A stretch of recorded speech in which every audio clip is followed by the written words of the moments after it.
তার এখন যে শারীরিক অবস্থা আল্লাহর অশেষ রহমতে যদি স্টেবল হয় তখন চিন্তা করে দেখা হবে যে তাকে বিদেশে নেওয়া সম্ভব হবে কিনা। বিদেশে নেওয়ার জন্য যে প্রয়োজনীয় বিষয়গুলো রয়েছে, আপনার ভিসা, অন্যান্য দেশের সঙ্গে যেসব দেশে যাওয়ার সম্ভব হতে পারে সেসব দেশের সঙ্গে যোগাযোগ করা এবং এরা মোরেন্সের ব্যাপারগুলো নিয়ে যথেষ্ট আলোচনা হয়েছে এবং সেগুলো মোটামুটি কাজ এগিয়ে আছে।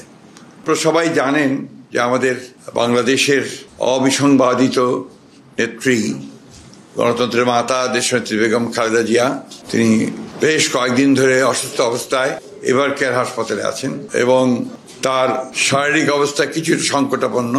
দেশের বিশিষ্ট চিকিৎসকবৃন্দ, বিদেশের আমেরিকার জন হপকিন্স এবং লন্ডন ক্লিনিকের বিশিষ্ট চিকিৎসকেরা তারা তার চিকিৎসা করছেন।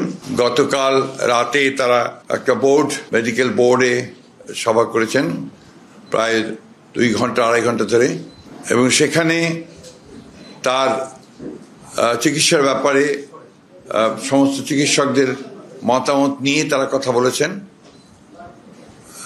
এবং কিভাবে চিকিৎসা তারা করবেন এবং সেই চিকিৎসাটা কি ধরনের হবে সে বিষয়ে তারা কালকে মতামত দিয়েছেন নিজেদের মেডিকেল বোর্ডে।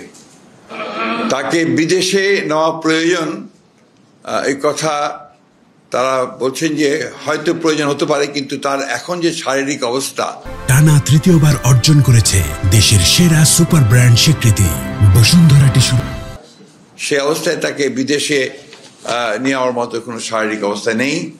শারীরিক অবস্থা আল্লাহর অশেষ রহমতে যদি স্টেবল হয় তখন চিন্তা করে দেখা হবে যে তাকে বিদেশে নেওয়া সম্ভব হবে কিনা।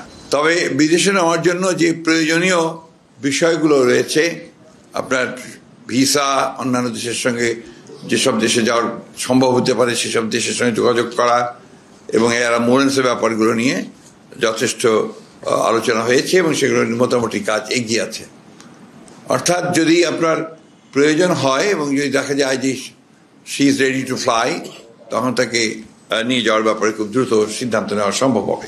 আরেকটি বিষয় যেটা আমি আপনাদের মাধ্যমে গোটা দেশবাসীর কাছে জানাতে চাই, যে স্বাভাবিকভাবেই দেশনেত্রী বেগম খালেদা জিয়া এই দেশের সবচেয়ে জনপ্রিয় নেত্রী এবং তার অসুস্থতায় সব মানুষই উদ্বিগ্ন, উৎকণ্ঠিত এবং অসংখ্য মানুষ হাসপাতালে ভিড় করছেন।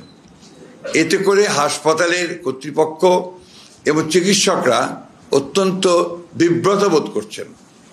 তারা চিকিৎসা কার্য চালাতে প্যারামেডটাও এবং একসঙ্গে অন্যান্য যারা রোগী আছে তাদের সেখানে বিঘ্ন সৃষ্টি করা হচ্ছে। তা আপনাদের মাধ্যমে আমি সকলের কাছে অনুরোধ জানাতে চাই যে আপনারা কেউ দয়া করে হাসপাতালে ভিড় করবেন না।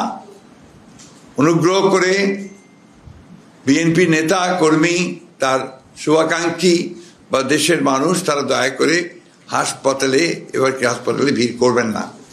আমরা সময় মতো আপনাদেরকে তার হেলথ বুলেটিন সম্পর্কে জানানো হবে, সেটা আপনারা জানবেন, কিন্তু আবার অনুরোধ করছি দয়া করে কেউ সেখানে উপস্থিত হবেন না।